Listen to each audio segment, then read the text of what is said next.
પુરુષોત્તમ રૂપાલાના નિવેદન મામલે રાજ્યભરનો ક્ષત્રિય સમાજ આકરા પાણીએ લડી લેવાના મૂડમાં જોવા મળી રહ્યો છે। ત્યારે રાજ્યભરમાં ક્ષત્રિય સમાજ દ્વારા ઠેર ઠેર ધર્મરથનું આયોજન કરી રૂપાલા વિરુદ્ધ વિરોધ દર્શાવી રોષ વ્યક્ત કરી રહ્યા છે।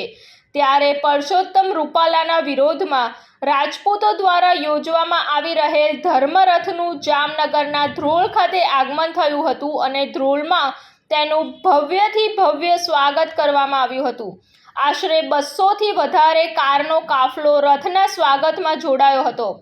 ધ્રોલના ત્રિકોણ બાગથી 2 કિલોમીટર લાંબી કારની લાઈન જોવા મળી હતી અને સમગ્ર ક્ષત્રિય સમાજના લોકો જોડાયા હતા અને રૂપાલા સામે વિરોધ વ્યક્ત કર્યો હતો। રિપોર્ટ ભગીરથસિંહ જાડેજા સાથે સંજીવ રાજપૂત, TV9 ગુજરાત, ધ્રોલ, જામનગર। જોતા રહો TV9 ગુજરાત, નિર્ભય, નિષ્પક્ષ, નિરંતર।